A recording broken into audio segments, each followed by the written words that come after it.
Hello students, welcome to एमकेएच।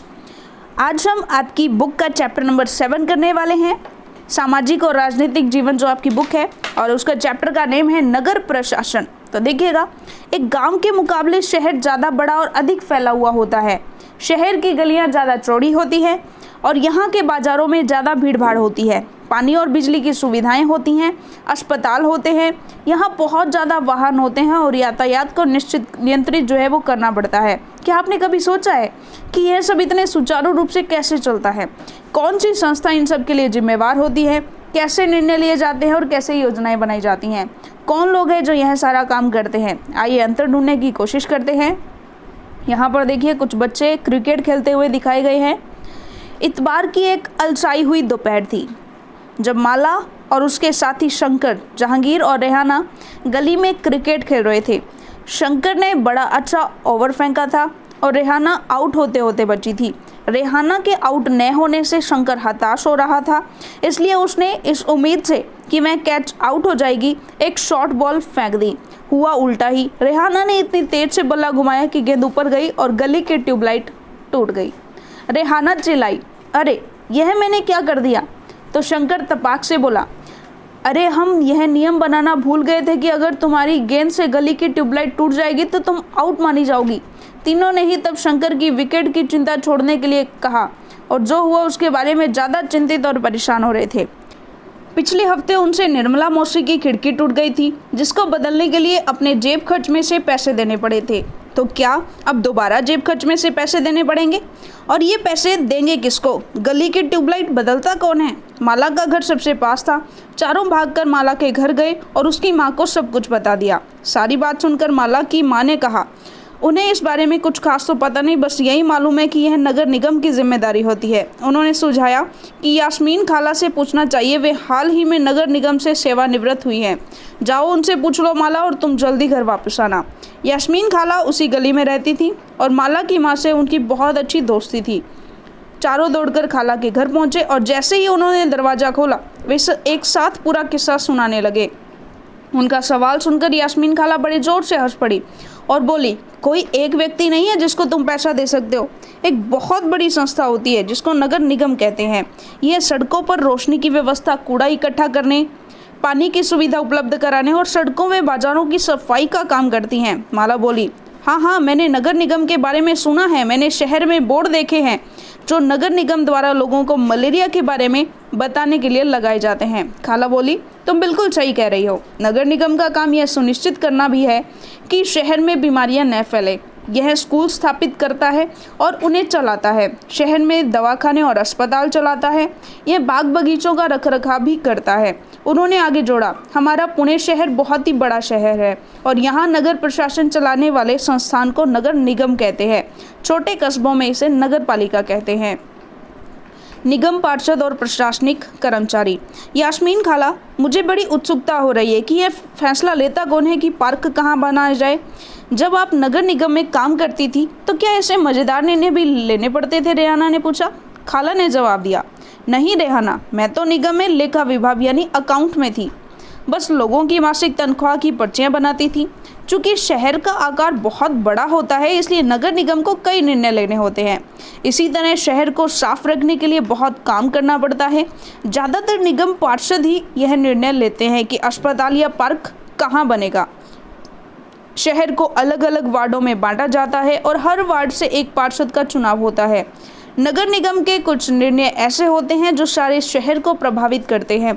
ऐसे जटिल निर्णय पार्षदों के समूह द्वारा लिए जाते हैं। कुछ पार्षद मिलकर समितियां बनाते हैं जो विभिन्न मुद्दों पर विचार विमर्श करके निर्णय लेती हैं। उदाहरण स्वरूप, एक बस स्टैंड को बेहतर बनाना या किसी भीड़भाड़ वाले बाजार का कचरा ज़्यादा नियमित रूप से साफ करना है या फिर शहर के मुख्य नाले की सफाई होनी है। पार्षदों की समितियां ही पानी, कचरा जमा करने और सड़कों पर रोशनी आदि की व्यवस्था करती हैं। आगे देखिएगा, जब एक वार्ड के अंदर की समस्या होती है तो वार्ड के लोग पार्षद से संपर्क कर सकते हैं। उदाहरण के लिए अगर बिजली के खतरनाक तार लटक कर नीचे आ जाएं तो स्थानीय पार्षद बिजली विभाग के अधिकारियों से बात करने में मदद कर सकते हैं। जहां पार्षदों की समितियां एवं पार्षद विभिन्न मुद्दों पर निर्णय लेने का काम करते हैं, वहीं उन्हें लागू करने का काम आयुक्त यानी कमिश्नर और प्रशासनिक कर्मचारी करते हैं। आयुक्त और प्रशासनिक कर्मचारियों की सरकार द्वारा नियुक्ति की जाती है, जबकि पार्षद निर्वाचित होते हैं। तो नगर निगम में ये निर्णय कैसे जो है लिए जाते हैं? रेहाना ने पूछा। वह कभी सोचना बंद ही नहीं करती। बच्चों के सवालों से खुश होते हुए यास्मीन खाला ने जवाब दिया, सारे वार्डों के पार्षद मिलते हैं और सबकी सम्मिलित राय से एक बजट बनाया जाता है। उसी बजट के अनुसार पैसा खर्च किया जाता है। पार्षद यह प्रयास करते हैं कि उनके वार्ड की विशिष्ट जरूरतें परिषद के सामने रखी जा सके। फिर ये निर्णय प्रशासनिक कर्मचारियों द्वारा क्रियान्वित किए जाते हैं। खाला बड़ी खुश थी क्योंकि किसी बड़े व्यक्ति ने तो आज तक उनके काम के बारे में पूछा नहीं था। बच्चों के सवालों ने उन्हें अपने अनुभव बांटने का एक मौका दिया था। शंकर ने बड़ी उत्सुकता से पूछा, अपना शहर तो इतना बड़ा है, इसकी देखभाल के लिए बहुत लोगों की ज़रूरत पड़ती होगी। खाला, तब तो नगर निगम में ढेर सारे लोग काम करते होंगे। वह अब तक क्रिकेट के मैच और अपने अधूरे ओवर की बात बिल्कुल भूल चुका था। दरअसल शहर में काम को अलग अलग विभागों में बांट देते हैं, जैसे जल विभाग होता है, कचरा जमा करने का विभाग, उद्यानों की देखभाल का विभाग, सड़क व्यवस्था का विभाग इत्यादि। मैं नगर निगम के सफाई विभाग में थी, उसी के लेखा विभाग में हिसाब किताब का काम करती थी। खाला बड़े इत्मीनान से बता रही थी। फिर बच्चों के खाने के लिए रसोई से कबाब लाने चल पड़ी। जहांगीर ने रसोई में खड़े खड़े तेजी से अपने जो है कबाब हैं खा लिए। फिर ऊंची आवाज़ में वहीं से बोला, यास्मीन खाला, नगर निगम जिस कूड़े कचरे को इकट्ठा करता है वह जाता कहाँ है? बाकी बच्चे अभी कबाब खा ही रहे थे। यास्मीन खाला ने बताना शुरू किया। इस सवाल का बड़ा जो है मज़ेदार सवाल है कि इसका जो जवाब है वो बहुत ही बड़ा मज़ेदार है। जैसा कि तुम जानते हो कि कचरा लगभग हर गली में ही फैला रहता है। पहले हमारे पड़ोस का भी यही हाल था, चारों तरफ कूड़ा फैला रहता था। अगर कूड़े को इकट्ठा करके हटाया न जाए तो मक्खियाँ भिनभिनाती रहती हैं और आसपास कुत्तों चूहों का जमावड़ा हो जाता है। लोग इसकी बदबू से बीमार भी पड़ जाते हैं। एक और बुरी बात यह थी कि बच्चों ने गली में क्रिकेट खेलना छोड़ दिया था, क्योंकि उनके घर वालों को यही लगा रहता था कि गली में अधिक समय रहने से बच्चे बीमार न पड़ जाएं। लोगों का विरोध। तो यास्मीन खाला ने अपनी बात जारी रखी कि मोहल्ले की औरतें इन सब से बड़ी नाराज़ थीं। वे सलाह लेने मेरे पास भी आई। मैंने उन्हें कहा कि मैं विभाग के किसी अधिकारी से इस मामले में बात करने की कोशिश करूंगी, मगर मैं भी निश्चित तौर पर यह बात नहीं कह सकती थी कि इसमें कितना समय लगेगा। इस पर गंगाबाई ने बताया कि हमें अपने वार्ड के पार्षद के पास इस समस्या को लेकर जाना चाहिए। आखिर वोट देकर हमने चुना है, उसके सामने हमें विरोध प्रदर्शन करना चाहिए। गंगाबाई ने महिलाओं के एक छोटे से समूह को इकट्ठा किया और पार्षद के घर पहुंच गई। सभी औरतें घर के सामने जाकर नारे लगाने लगी। तब पार्षद घर से बाहर निकले और उन्होंने उनकी समस्या के बारे में पूछा। गंगाबाई ने अपने मोहल्ले की खराब हालत जो है बयान की। पार्षद ने उन महिलाओं से वादा किया कि वे अगले दिन उनके साथ आयुक्त से मिलने जाएंगे। साथ ही उन्होंने गंगाबाई को मोहल्ले के सारे वयस्कों से एक अर्जी पर दस्तखत करवाने के लिए कहा। अर्जी यह थी कि उनके मोहल्ले से कचरा उठाने की नियमित व्यवस्था की जाए। उन्होंने सुझाव दिया कि कल आयुक्त से मिलने जाते समय स्थानीय सफाई अभियंता यानी इंजीनियर को भी साथ ले जाना अच्छा रहेगा। इससे फ़ायदा होगा क्योंकि सफाई अभियंता भी आयुक्त को बता सकेगा कि हालत कितनी खराब है।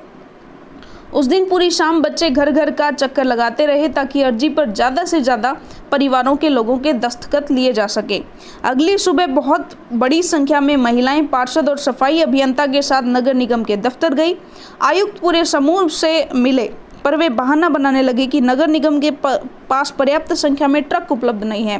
गंगाबाई ने तपाक से कहा, लेकिन लगता है कि आपके पास अमीर इलाकों से कचरा उठाने के लिए पूरे ट्रक हैं। जहांगीर ने झट से कहा, इससे आयुक्त का तो मुंह ही बंद हो गया होगा। और नहीं तो क्या, उसने फौरन इंतजाम करने के लिए कहा। यास्मीन खाला ने बताया कि गंगाबाई ने आयुक्त को चेतावनी दी कि अगर 2 दिन के अंदर काम नहीं हुआ तो नगर निगम के सामने बहुत बड़ी संख्या में महिलाएं धरने पर बैठ जाएंगी।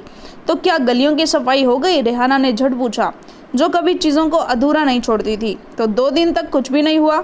वो तो जब एक बहुत बड़े समूह ने विरोध प्रदर्शन किया, जोरदार नारे लगाए, तब जाकर बात बनी। अब मोहल्ले की सफाई नियमित रूप से होने लगी है। यह तो बिल्कुल बम्बैया सिनेमा की तरह सुखद अंत हुआ, माला ने कहा।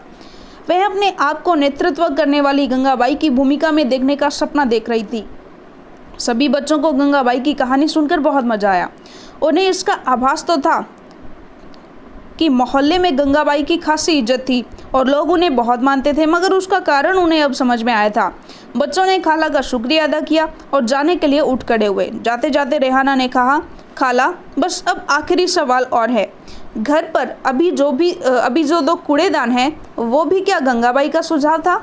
खाला हंसने लगी, बोली, अरे नहीं नहीं, यह तो नगर निगम ने सुझाव दिया था कि हम खाने पीने और गलने वाली चीज़ों को एक कूड़ेदान में डालें और प्लास्टिक, कांच जैसी न गलने वाली चीज़ों को दूसरे कूड़ेदान में। जब हम अपने कचरे की छंटाई कर देते हैं तो निगम वालों का काम थोड़ा आसान हो जाता है। बच्चों ने इतने सारे सवालों का जवाब देने के लिए खाला का फिर से शुक्रिया अदा किया और टहलते हुए गली की तरफ चल पड़े। बहुत देर हो चुकी थी और उन्हें जल्दी से जल्दी घर पहुंचना था। आज हमेशा के मुकाबले गली में अंधेरा थोड़ा ज़्यादा था। उन्होंने ऊपर देखा और फिर मुस्कुराते हुए एक दूसरे को देखा और वापस खाला के घर की तरफ दौड़ पड़े।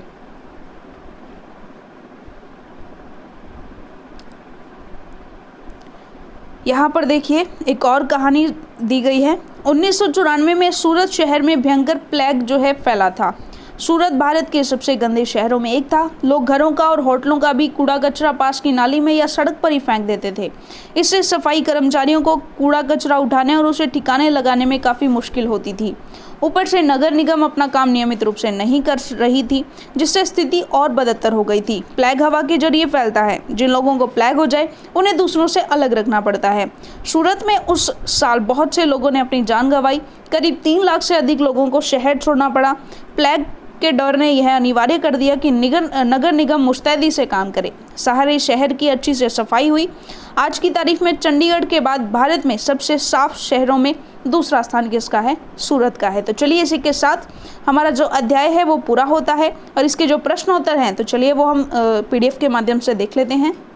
तो चलिए प्रश्नोत्तर जो है वो हमारे देख लेते हैं। नगर प्रशासन पाठ्य पुस्तक के आंतरिक प्रश्न यानी अंदर जो उसके प्रश्न थे, देखिए पेज नंबर भी यहाँ पर दिया गया है कि क्या आप नगर पालिका के कार्यों की सूची बनाने में शंकर की मदद कर सकती हैं कि जो नगर पालिका है वो क्या क्या कार्य करती है। तो देखिएगा, एक तो स्कूल स्थापित करना उनका कार्य होता है, शहर में दवाखाना और अस्पताल चलाना, बाग बगीचों की देखभाल करना, सड़कों व बाजारों की सफाई का काम करना, ये सब नगर पालिका के कार्यों की सूची है।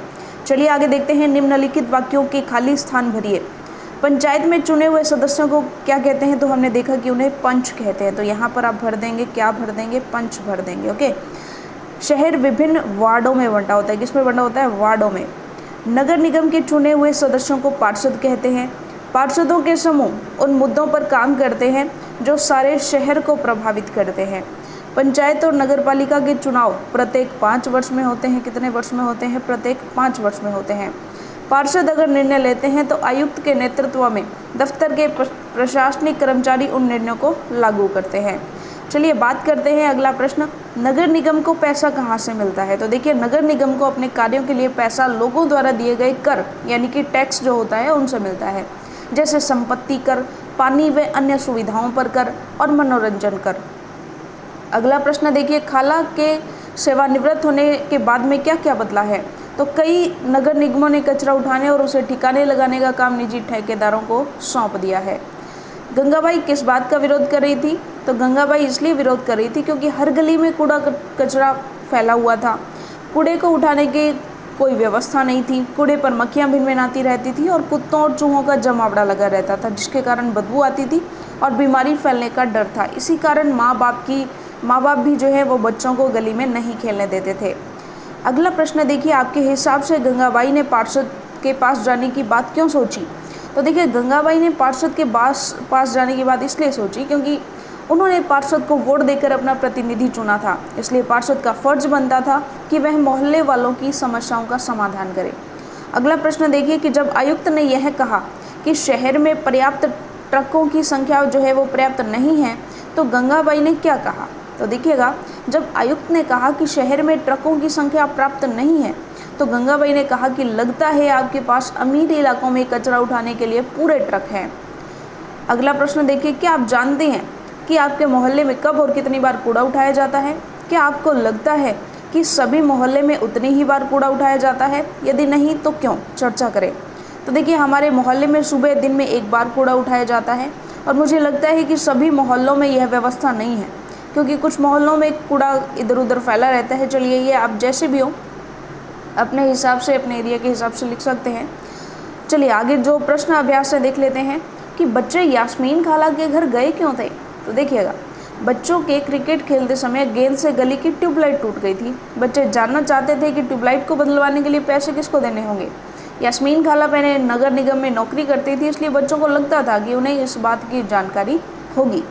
अगला प्रश्न देखिएगा, नगर निगम के कार्य शहर के निवासियों के जीवन को किस तरह प्रभावित करते हैं? ऐसे 4 तरीकों के बारे में लिखिए। तो देखिए, नगर निगम के कार्य जो हैं वो शहर के निवासियों के जीवन को निम्नलिखित तरीके से प्रभावित करते हैं। नगर निगम शहर में दवाखाने और अस्पताल चलाने का कार्य करता है, जिससे लोगों को स्वास्थ्य सुविधाएं प्राप्त होती हैं। नगर निगम शहर में स्कूल खोलता है, उन्हें चलाने का काम करता है, जिससे बच्चों की पढ़ाई की सुविधा प्राप्त होती है।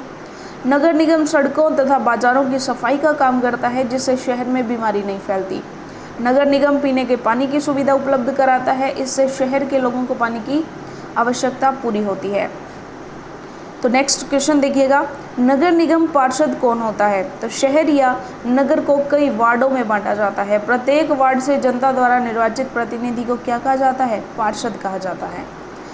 अगला प्रश्न देखिए, गंगाबाई ने क्या किया और क्यों? देखिए, गंगाबाई ने महिलाओं के एक समूह के साथ मिलकर मोहल्ले की सफाई नियमित रूप से न होने का विरोध किया।